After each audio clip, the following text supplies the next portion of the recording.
नमस्कार मित्रांनो, मुरंबा मालिकेच्या आजच्या भागात आपण बघूया. रमा दिवसभर आई आणि मावशीजवळ थांबलेली असते. आता कावेरी आणि मंगलच्या पाया पडते आणि म्हणते, चला येते मी, मला घरी जायला उशीर होणार. आणि हे बघ, काकाला मी परत कधीतरी भेटेन, कारण आपण खूप वाट बघितली, काका काय आलाच नाही.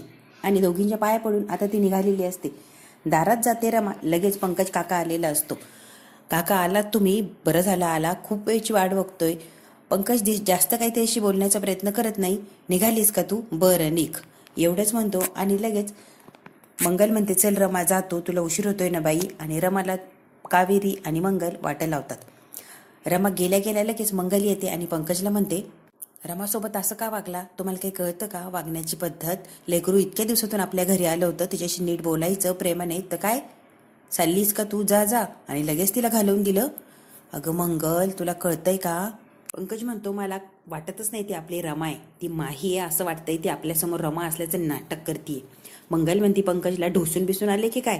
किती जरी ढोसली ना मी, तरी माझी रमा मी ओळखतो. त्यामुळे मला जरा शंकाच आहे ही रमा असल्याची. मला असं वाटतंय ही माहीच आहे. कावेरी म्हणते, हे बघा भाऊजी, नाही नाही असं होणार नाही. मी आई आहे तिची, आणि आई आपल्या मुलीला, आपल्या लेकराला लगेच ओळखणार.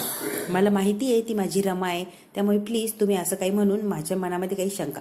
अहो नाही ताई, मी सांगतोय ना, माझ्यावर विश्वास ठेवा. ती आपली रमा नाही, ती माही आहे. आणि रमा असल्याचं नाटक करते आणि खोटं खोटं प्रेमाने वागते आपल्यासोबत. मंगल म्हणते, हा खरंच ढोसून आलाय, याला खरंच काही कळत नाहीये. पंकज म्हणतो, मंगल ऐकून तर घे.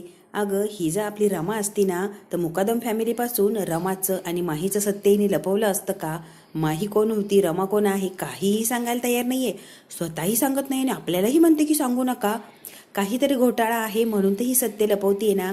म्हणून तर मी पंकज म्हणतो, म्हणूनच मी साईबाबांना सांगितलं की लगेच रमाच्या घरी जायचं आणि नेमकी सत्य काय ते बघून यायचं. आता एकदा साईने सत्य बघितलं की आपल्याला लगेच कळणार नेमकी रमा कोण आणि माही कोण. त्यामुळे तुम्ही दोघी ना जरा शांत राहा. रमा घरी आलेली असते. अक्षय त्याच्या रूममध्ये कॅन्डल जाळत असतो. तिला बघतो, काय ग थकलेली दिसतीये, आणि काय काय झालंय का? इतकी नाराज कशी आहे तू?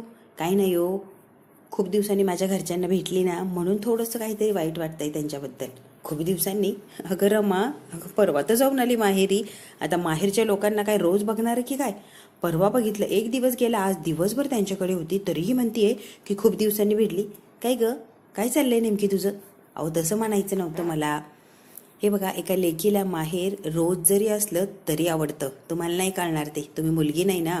रमा लगेच विषय सावरते आणि अक्षयचा विषय दुसरीकडे नेण्याचा प्रयत्न करते. आईने सगळे जुने अल्बम काढले होते, ते अल्बम बघितले आणि सगळं काही गहिवरून आलं. आणि तुम्हाला माहिती आहे, थोडं काही झालं की तुमची रमा कशी लगेच रडायला लागते. रमा जाते आणि बेडवर बसते. आता अक्षय सुद्धा जातो आणि तिची समजूत काढायला तिच्या जवळ बसतो. रडू बाई, असं सारखं रडणं बरं नाही हा. अक्षय रमाचा मूड चांगला व्हावा म्हणून म्हणतो, चल आज तुझा बाबा, तुला बाबाची आठवण येते ना जुने फोटो बघून, तर मी तुझा आज बाबा बनणार. काय हवंय माझ्या लेकीला? आणि लेकीच्या चेहऱ्यावर जर हसू येणार असेल तर हा बाबा काहीही करायला तयार आहे. काय ग, आपण पिक्चर बघायचे का? जुने पिक्चर बघायचे का? पिक्चरचे वेगवेगळे नावं घेतो. ती म्हणते, काय हो असा मूड आहे का माझ्या बाबांचा? लेकीला असं हसवतात का? आता रडतीये मी, नाराज आहे, मला हसवायचं म्हणल्यावर काहीतरी चांगलं आनंदी दाखवायला पाहिजे ना. हाफ तिकीट बघायचं का? आणि दोघंही हसायला लागलेले असतात. रमामध्ये हसू नका हो, मला हसवायला लावायचंय, तुम्हाला नाही हसायचंय. अक्षयने रमाच्या आवडीचा हाफ तिकीट पिक्चर लावलेला असतो आणि दोघं इतके हसत असतात. रमा आता आनंदी झालेली असते, तिचा मूडही फ्रेश झालेला असतो. अक्षय एकटक रमाकडे बघत असतो. रमा हसता हसता अक्षयकडे बघते. काय हो, मला हसवण्याचे सगळे नुकसे तुम्हाला येतात ना? अक्षय म्हणतो, कधी कधी मला काही प्रॉब्लेम असला तर मोठी होते माझ्यापेक्षा आणि मला समजूत काढते, मला समजावून सांगण्याचा प्रयत्न करते, मूड माझा ठीक करते. म्हटलं चला आपल्या रमासाठी आज आपण मोठं होऊया म्हणून ग, बाकी काही नाही. नील खूप दारू प्यायलेला असतो आणि तो देविकाला फोन लावतो आणि देविकाला म्हणतो, तुझी मुलगी. ती म्हणते, तुझी मुलगी नाही रे, सावत्र मुलगी म्हण. हो हो तेच ते. अरे ती अक्षयच्या प्रेमामध्ये अखंड बुडाली आहे, माझ्याकडे बघायलाही तयार नाही आणि माझं म्हणणंही काही ऐकत नाहीये. देविका म्हणते, असू दे, तिचा काहीतरी उपयोग आहे का आपल्याला, दे सोडून रे. नील म्हणतो, असं कसं सोडून द्यायचं, तिचा काहीतरी बंदोबस्त करायलाच लागणार. आपण उद्यापासून तिची आता जिरवायची आणि तिला सगळे घरातले कामं करायला लावायचे. देविका हसायला लागलेली असते. देविका म्हणते, अरे माहीला घरातलं काहीही काम येत नाही, त्यामुळे उगाच नील काही प्रयत्न करायला जाऊ नको. नील म्हणतो, तुला माहिती आहे का, अक्षयच्या प्रेमामध्ये सगळं काही कामं शिकली असणार ती मुकादमांच्या घरात, त्यामुळे उद्यापासून तिला आता कशी कामाला लावतो ना बघत राहा. नील रडत असतो आणि नीलला खूप वाईट वाटतं की ती अक्षयच्या इतक्या प्रेमात आहे आणि माझ्यावर प्रेम करायची हे विसरून ती आता अक्षयच्या प्रेमामध्ये अखंड बुडून गेली. आजी आलेली असते आणि आजी म्हणते, रमा चल ग. रमाने साधी साडी 2 वेण्या घातलेल्या असतात. अगं किटी पार्टीला जायचंय, माझ्या मैत्रिणींना दाखवून द्यायचं माझी नाचून सुद्धा काही कमी नाहीये, जरा व्यवस्थित माही बनवून चल की ही रमा नकोय मला टिपिकल. जा साडी वगैरे चांगली घाल आणि हे केस वगैरे नीट कर. आजी निघून गेलेली असते. आजी मध्ये बाहेर वाट बघते. रमाला टेन्शन आलेलं असतं. तिथे गेल्यावर आजींना कळणारच आहे मी माही नाहीये तर रमा आहे. आता मला टेन्शन आलंय आजींसमोर मी नेमकी कसं जायचं. इकडे माहीने रमाचा गेटअप केलेला असतो, 2 वेण्या आणि अगदी सिंपल तयार झालेली असते. ती म्हणती, ह्या 2 वेण्या सुरुवातीला मला खूप बोर वाटलं पण इतकं आवडतंय आता, इतकं कम्फर्टेबल वाटतंय की बस. आणि आरशामध्ये स्वतःला ती रमा बनून बघत असते. तितक्यात तिथे देविका आणि नील आलेला असतो आणि देविका येताच तिला हसायला लागते. नील देविका येतात आणि आल्या आल्या हिच्यावर लगेच हसायला लागलेले असतात. ही म्हणते, काय झालं हसायला. नील बघतो आणि म्हणतो, देविका तुला माहिती आहे का, अगो आपली माही कुणाच्या तरी प्रेमात पडली आहे. देविका म्हणते, हो. नील, अरे वा, इतकी छान गुड न्यूज. कशी रे, आणि तुला कसं कळलं कुणाच्या प्रेमात पडली. अगं ती थांग बुडाली एका मुलाच्या प्रेमात. देविका हसत असते, ए काय ग, कुणाच्या प्रेमात वगैरे पडली आहे का तू. अगं मी सांगतोय ना देविका तुला, ती प्रेमात पडली आहे, पण प्रेमात पडून उपयोग काय, तिने प्रेमासाठी त्याग केला, त्याग. देविका म्हणते, काय त्याग केला. अगं त्या मुलाच्या प्रेमात बुडाली आणि सगळी काही इस्टेट आपल्या नावावर केली. अरे हो हो हो, आलं की लक्षात. तुला माहिती आहे का, इतक्या मोठ्या बिझनेसमॅनची मुलगी आहे ही, इतकी मोठी डिग्री घेऊन आली आहे, तेही फॉरेनला राहून. पण आता हिच्याकडे बघून वाटतं का, अगदी झिरो झाली आहे, झिरो. सगळं काही झिरो झालं. हिच्याकडे बघून कोणी म्हणणार सुद्धा नाही. फॉरेनला राहिली आणि इतकी मोठी डिग्री घेऊन आली. माहीने काय अवस्था केली बघ की, फक्त एका मुलाच्या प्रेमात पडली ना ती, म्हणून सगळं केलंय. आणि नील म्हणतो, त्या मूर्खपणामुळेच तिने सगळी इस्टेट तर आपल्या नावावर केली ना. अरे हो, बरोबर बोलतोय की तू. देविका हसत असते आणि प्रत्येक नील जे बोलन त्याला दुजोरा देत असते. नील म्हणतो, अगं देविका, हिच्या मूर्खपणामुळे, त्या मुलाच्या प्रेमात पडल्यामुळे ती इस्टेट आपल्याला मिळाली की नाही. तर ही माही इतकी हुशार आहे, आपल्याला काही देणार होती का, पण नाही. तिने त्याग केला, त्याग. आपल्या प्रेमासाठी सगळी काही इस्टेट दिली आणि मोकळी झाली. फक्त संन्यासासारखी जगायचं ठरवलंय तिने, कारण तिने त्याग केलाय ना. तिचा अक्षय तिने रमाला दिला आणि ती बघ, तिच्याकडे नाही पैसा पाणी, ना अक्षय, ना प्रेम, ना इस्टेट, काहीही राहिलं नाही ग. किती वाईट अवस्था झाली आहे रे आपल्या माहीची. माही म्हणते, तुम्ही दोघांनीही माझ्याशी असं वागण्याचा काही एक अधिकार नाही आणि तुम्ही दोघंही माझ्याशी चुकीचं वागताय. तुम्ही आता एकदम शांत बसा आणि सारखं सारखं तेच तेच मला सांगत जाऊ नका. मी काय केलंय ना, पूर्ण शुद्धीत केलंय, त्यामुळे मला सारखं सांगून टॉर्चर करण्याचा प्रयत्न करू नका. हो ना ग, खरंच तुला टॉर्चरच करतोय, पण आता करणार नाही. हो की नाही ग देविका, आता आपण हिला टॉर्चर करायचं का नाही. हिला काय आवडतंय आपण तसं आणि अगदी तसंच तिच्याशी वागूया. इकडे रमा आणि आजी किर्टी पार्टीला आलेले असतात. सगळं काही वातावरण मस्त असतं आणि सगळ्या छान छान तयार होऊन आलेल्या असतात. जेव्हा आजी आणि रमा जाते तेव्हा म्हणतात, वाव अगं इतकी सुंदर तुझी नातसून. हो, आणि काय ग, इतकी वर्ष झाली आहे तुझ्या नातवाच्या लग्नाला आणि आत्ताशी सून घेऊन आली कामाला दाखवायला. दुसरी लगेच म्हणते, अगं आजीच्या ट्रेनिंगमध्ये ट्रेन होत होती ना ती सून, त्यामुळे इतका वेळ लागला. नातीला तयार करायला, ट्रेन करायला वेळ लागला ना गं. तिच्यासारखं परफेक्ट बनवायचं होतं ना. बघ की कशी परफेक्ट बनवली आहे.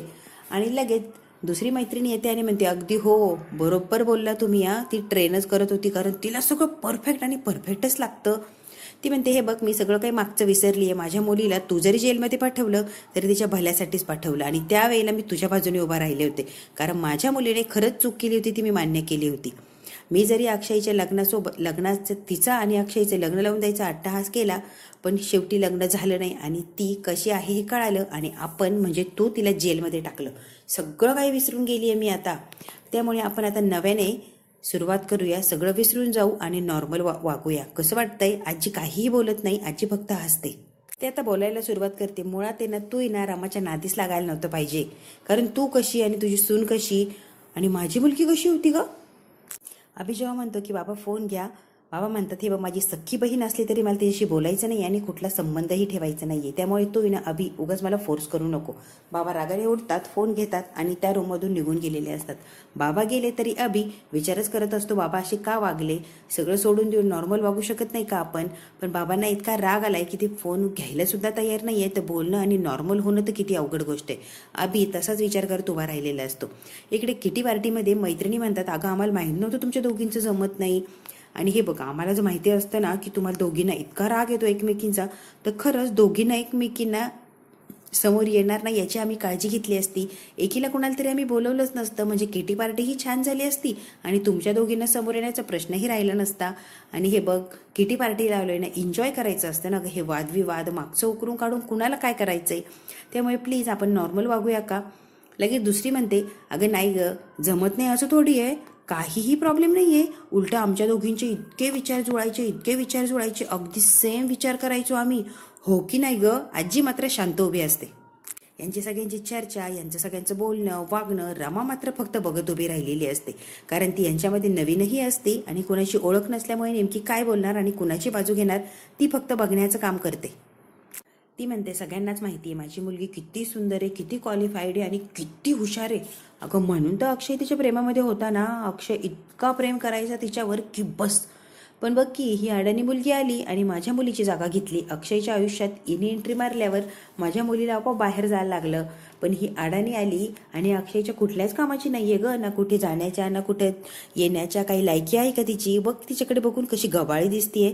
माझी मुलगी किती सुंदर आणि किती वेल एज्युकेटेड होती, तरी हिच्यामुळे अक्षयने तिला नाकारलं आणि तिला सोडून हिच्याशी लग्न केलं. काही लोकांना आहे ना स्वतःच्या पायावर धोंडा पाडून घ्यायची सवयच असती ग. ती म्हणते आपल्याला काय करायचंय, मुकादम फॅमिलीलाच अडाणी मुलगी हवी असेल तर आपल्याला काय देणं घेणं, झालं ते झालं. एखादं स्पेलिंग विचारून बघा म्हणजे हिचा अडाणीपणा कसा उघडकीस येईल ते बघा. तर लगेच आजी म्हणते हो हो कुठलंही स्पेलिंग विचारा, माझी सून वेल एज्युकेटेड आहे आणि खूप स्मार्ट आहे. ती काहीही सांगा एका मिनिटात सगळं काही करते. तुम्हाला काय विचारायचंय ना तुम्ही विचारा, म्हणजे नेमकी माझी सून काय आहे ना तुम्हाला लक्षात येईल. त्या लगेच रमाची टेस्ट घ्यायला लागलेले असतात. अवघड अवघड इंग्लिशचे शब्द देतात आणि स्पेलिंग सांग. रमाला स्पेलिंग येत नाही, ती गोंधळून जाते. आजी म्हणते रमा काय करतेयस तू, जरा शांत बस. आणि हे बघ तुम्ही असं वागू शकत नाही या, माझ्या नाच सुनेला मी पार्टीसाठी आणलंय ना, मग आता पार्टी एन्जॉय करू द्या की. कसलेही स्पेलिंग करताय आणि तिला ऑकवर्ड फील करताय. तुम्हाला तरी येते का कुणाला स्पेलिंग. त्यातले एक जण स्पेलिंग सांगते, हे बघ तुला धड स्पेलिंग येत नाही आणि माझ्या रमाला स्पेलिंग विचारायला लागली का. नवीन जागेत गेल्यावर नवीन माणसात गेल्यावर कोणीही गोंधळून जातं. तशीच माझी रमासुद्धा गोंधळली आहे. आणि माहिती आहे का कितीतरी इंग्लिश शिकलेल्या लोकांना स्पेलिंग येत नाही, फक्त ते फाडफाड इंग्लिश बोलू शकतात, पण स्पेलिंग मात्र कोणाला येत नाही. आणि कोणालाही काय येतं आणि काय नाही यावरून तुम्ही जज करू शकत नाही या. आणि कोणालाही जज करण्याचा अधिकार तुम्हाला नाही आहे. त्यामुळे प्लीज तुम्ही रमाच्या मागे लागायचं नाही. आजीने रमाची बाजू सावरलेली असते आणि सगळ्यांची तोंड गप्प केलेली असतात. आजी सगळ्यांना बोलते आणि तिच्या मैत्रिणींना म्हणते हे बघ इथे एन्जॉय करायला आलोय, गेम खेळायला आलोय, गप्पा टप्पा मारायला आलोय आणि तुला आजचा जो वेळ आहे ना तो खूप छान आणि व्यवस्थित घालण्यासाठी आपण इथं आलोय ना. मग हे कोणाला तरी जज करायचं, कोणाला तरी कमीपणा दाखवायचा किंवा कोणाला काय येतं कोणाला काय येत नाही हे जज करायला तर मुळीच आलं नाही. आपण एन्जॉय करायला आलोय, एन्जॉय करूया की. आणि लगेच इथे येऊन कुणाला तरी कमीपणा दाखवल्याने काय होणार आहे, पार्टी सक्सेस होणार आहे का नाही. कुणीतरी नाराज होणार, दुःखी होणार. आणि हे बघा प्लीज मला कुणी नाराज आणि दुःखी झालेला अजिबात आवडणार नाही आहे. आणि माझी नाचून तुमची पेपर द्यायला किंवा परीक्षा द्यायला आलेली नाही आहे, ती माझ्यासोबत एन्जॉय करायला आली आहे. त्यामुळे प्लीज तिला एन्जॉय करू द्या आणि स्टॉप दिस नॉनसेन्स. दुसरी लगेच म्हणते हो तुझी अडाणी 2 वेण्या घालणारी गरीब घरातली आणि लायकी नसलेली नाचून इतक्या मोठ्या घरात श्रीमंत घरात आली आहे ना, तिची लायकी नाही आहे तरीही तुम्ही तिला वागवून घेताय ग. पण हे बघ कितीही वागवलं कितीही जाकाजाकी केली तरी ती कशी आहे हे सगळ्यांना कळणारच ना. अगं बघ कशी चीप राहते ती, कसल्या त्या 2 वेण्या, कसले ती घाणेरडी साडी, कसलं तिचं ते राहणीमान. माय गॉड खरंच किती विचित्र राहते ग. आणि ती अक्षयला कशी बायको म्हणून आवडते ग, ती शोभते का. माझी मुलगी किती सुंदर, किती वेल एज्युकेटेड आणि कसली स्टँडर्ड राहायची, पण नाही ती तुम्हाला आवडली नाही. तुम्ही तिला डायरेक्ट जेलमध्ये पाठवली आणि ही गावंढळ गरिबाची मुलगी सून म्हणून आणली आणि हिला मात्र तोऱ्यात मिरवताय. पण तुम्हाला माहिती आहे का हिला काहीही येत नाही हा. आणि हो एवढा कॉन्फिडन्स आहे ना ओव्हर नाचुनेबद्दल, तर आपण हिला 5 शब्द विचारायचे का, 5 वाक्य आपण इंग्लिशमधून बोलायला लावू, मग हिची लायकी काय लगेच कळणार. कळतंय ना तुम्हाला आजीबाई? नाच सुनेला इतक्याच झाकाड आला करताय ना. बघूया आपण हिला 5 वाक्य इंग्लिशमधून बोलता येतात का. बाकीच्यांना म्हणते सगळ्यांनी चेअर घ्या आणि बसा, कारण हिला फार वेळ लागणार आहे. 5 वाक्य बोलायची आहे, साधं काम नाही आहे. या सगळ्यामध्ये रमाची इतकी फजिती झालेली असते, खरंच तिला काही सुचतही नसतं, काही बोलताही येत नसतं आणि त्या काय म्हणतात त्याचा संदर्भही लागत नसतो. रमा खूप घाबरलेली असते, काय करू आणि काय नाही असं झालेलं असतं. आजीला मात्र खूप कॉन्फिडन्स असतो, ही माही आहे म्हणल्यावर फाडफाड इंग्लिश बोलणार, प्रत्येक प्रश्नाचं उत्तर देऊन टाकणार. त्याच्यामुळे आजी कॉन्फिडन्समध्ये असते आणि रमा इतकी घाबरलेली असते. ती किती घाबरली हे चेहऱ्यावर स्पष्ट दिसत असतं. अगदी घामाघूम झालेली असते, काय करू काय नाही अशी अवस्था झालेली असते. आजी म्हणते रमा अजिबात टेन्शन घ्यायचं नाही आणि यांच्याकडे तर लक्ष द्यायचं नाही. ती म्हणते रमा बोलून दाखव आणि यांना दाखव नेमकी तू काय चीज आहे आणि माझी नाचून काय. यांची सगळ्यांची ना तोंडच बंद करून टाक. रमा खूप घाबरलेली असते. दुसरी म्हणते अगं रमा बोल की 5 लाईन तर बोलायच्या आहेत तुला, आणि तुझ्यासाठी काय, तुझी आजी सासू इतकी मॉडर्न आहे म्हणल्यावर तुला 5 लाईन बोलायला काहीच अवघड नाही आहे यार, बोल यार रमा. माही इकडे सुंदर तयार झालेली असते, अगदी पार्टीला जाण्यासारखी तयार झालेली असते आणि घाईघाईने जिन्यावरून खाली येते. लगेच देविका म्हणते कुठे चालली आहेस माही, काही कळणार आहे का. ओ देविका का टेन्शन घेते, आता कुठे जाणार आहे मी, सगळा पैसा पाणी तर तुला देऊन बसली आहे मी, माझ्याकडे काही आहे का, काहीही शिल्लक नाही आहे, त्यामुळे बाहेर जाऊन ही माही काय करणार आहे. आणि हे बघ उगाच टेन्शन घेऊ नका तू, मी कुठेही जाणार नाही आहे, माझ्याकडे काही पर्याय ठेवला आहे का तुम्ही, काहीही पर्याय ठेवला नाही, सगळं काही माझं घेतलं आहे, माझ्या डॅडाचे इस्टेट घेतली आहे, पैसा पाणी गाडी बंगला सगळं तुझ्या नावावर आहे, आता मी काय करणार, काहीही करू शकत नाही. त्यामुळे चिल देविका, आणि प्लीज ही माही काय करते, कुठे जाते, कुणाला भेटते, विचार करू नको ग, सगळं तुला मिळालंय ना, मग का विचार करून डोक्याला त्रास करून घेतेय. नाही नाही माहिया, तुझा विचार करणं गरजेचं आहे का आम्हाला, कारण तू काहीही करू शकते, तुझं सुपर डोकं आहे ना, कुठेही चालवू शकते. तू बाहेर जाशील, वकिलाला भेटशील, तुझी इस्टेट परत तुला हवी आहे म्हणून काहीतरी कुठाना करशील, म्हणून लक्ष ठेवायला लागतंय ग देविकाला. नाही तर माही तुझ्यावर लक्ष ठेवायला, तुझ्याशी बोलण्याला ह्या देविकाला अजिबात इंटरेस्ट नाही आहे. आणि हे बघ तुझ्याशी काही देणं घेणंही नाही आहे आणि कुठला संबंध ठेवायला तर मला मुळेच आवडत नाही, कारण काही झालं तरी सावत्र मुलगी आहे तू माझी, तुझ्याबद्दल मला काहीही वाटत नाही, पण स्वतःची सिक्युरिटीसाठी लक्ष ठेवायला लागतं तुझ्याकडे, नाही तर काहीहीच कर, काहीही गोंधळ घाल, मला काहीही देणं घेणं नाही आहे, कळतंय का तुला माही.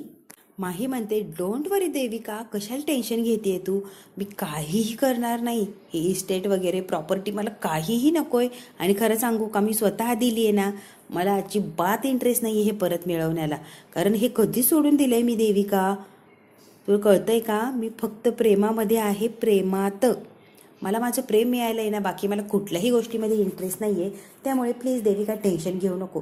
देविका म्हणते हो माही प्रेम मिळालंय, कुठे तुझं प्रेम, दाखव प्रेम कुठे. हे बघ देविका तुला नाही कळणार प्रेम कुठे, प्रेम मिळालं कुठे, तू कधी कुणावर प्रेम केलंय का, तू फक्त स्वतःवर प्रेम केलंय, आणि स्वतःवर प्रेम केलंय म्हणून तर सगळं काही केलंय, दिसतंय की तुझ्याकडे बघून.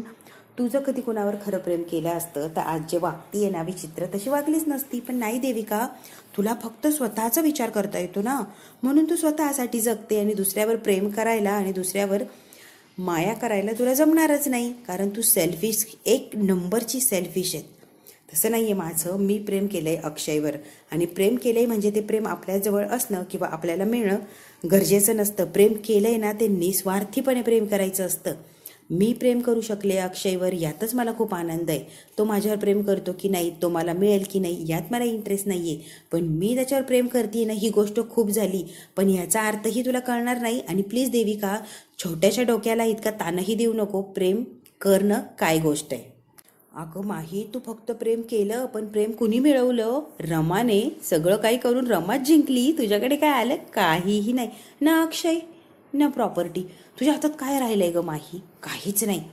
हे बघ देविका तू या गोष्टींचा विचार करायला तुझा टाइम का वेस्ट करतेय, तुला खूप कामं आहेत ना, मग तुझी कामं कर की तू का माझ्यामध्ये इन्व्हॉल्व होतीये, आणि प्लीज माझा विचारही करू नको आणि रमा आणि माझ्यामध्ये पडायलाही जाऊ नको, कारण अक्षयला मिळवायचं की नाही हा माझा प्रश्न आहे, आणि रमाचा नवरा आहे ऑब्वियसली तो तिला मिळाला आहे, आणि त्यामुळे तू रमाचा आणि माहीचा अजिबात विचार करू नको, इतकी मोठी प्रॉपर्टी घेतली ना माझ्याकडून, तेवढी सांभाळण्याचा प्रयत्न कर प्लीज, माझ्याकडे वेळ नाही आहे फालतू गोष्टींसाठी. आणि आता माही तिथून निघून गेलेली असते. माही निघून गेल्यावर देविका म्हणते, अगो हो, तू म्हणतीये विचार करू नको, पण मला विचार करायला लागणार आणि माझ्या कामात लक्ष देऊन कसं जमणार आहे? तुला पूर्ण बरबाद केल्याशिवाय ना माही, ही देविका काही शांत बसणार नाहीये. जरी पूर्ण प्रॉपर्टी मिळवली आहे तरी तुला बरबाद करायचं आणि मगच काय ते शांत बसायचं, असं मी ठरवलंय ग. आणि देविका जे ठरवते ना अगदी तेच करते. अगं उदाहरण घे, प्रॉपर्टी मला पाहिजे होती, मी घेतली की नाही, कुठल्याही परिस्थितीत अगदी काहीही करून. आता फक्त तुला बरबाद करायचंय माही. एकदा काय बरबाद केलं की सगळं काही काम संपलं. म्हणजे देविका अगदी रिलॅक्स. इकडे रमा तोडकं मोडकं इंग्लिश बोलण्याचा प्रयत्न करते आणि वाक्य जुळवत असते. सगळ्या मैत्रिणी हसतात. ती जेव्हा म्हणते की आय लाईक कुक. अगं मग दुसऱ्यांच्या घरी जाऊन स्वयंपाक करते की काय? मुकादमांवर इतकी वेळ आली की दुसऱ्यांच्या घरी नाचून यायला स्वयंपाक करायला पाठवतं की काय? सगळ्या मैत्रिणी हसत असतात. रमाला त्या हसत असतात. रमा शांत बसते आणि हा भाग इथेच संपतो. पुढच्या भागामध्ये रमा ज्यूस पित असते आणि तिच्या अंगावर ज्यूस सांडतो. खूप साडी खराब झालेली असते. आजी म्हणते, रमा सगळी साडी खराब झाली. रमा म्हणते, मी आत्ता आले साडी चेंज करून. आणि आता रमा गेलेली असते आणि माही तिथे येते आणि माही इंग्लिश फाडफाड बोलते. सगळ्यांची बोलती बंद करून टाकते आणि रमा इतकं फाडफाड बोलतीये इंग्लिश, त्यामुळे सगळ्या काही चकित झालेल्या असतात. आणि जी तिला बोलत होती किंवा जी तिला दाखवत होती कमीपणा, ती मात्र खाली मान घालून बसलेली असते. कारण रमा इतकी सुंदर बोलत असते आणि तिने सगळ्यांची बोलती बंद करून टाकलेली असते. आता बघूया रमा आणि माही यातला फरक आजीला कळतो का, आणि आजी रमाला क्रेडिट देतीये की तिच्या माहीला क्रेडिट देतीये, हे आपल्याला उद्याच बघायला मिळेल. हा भाग इथेच संपतो. व्हिडिओ आवडल्यास लाईक, शेअर, सबस्क्राईब नक्की करा.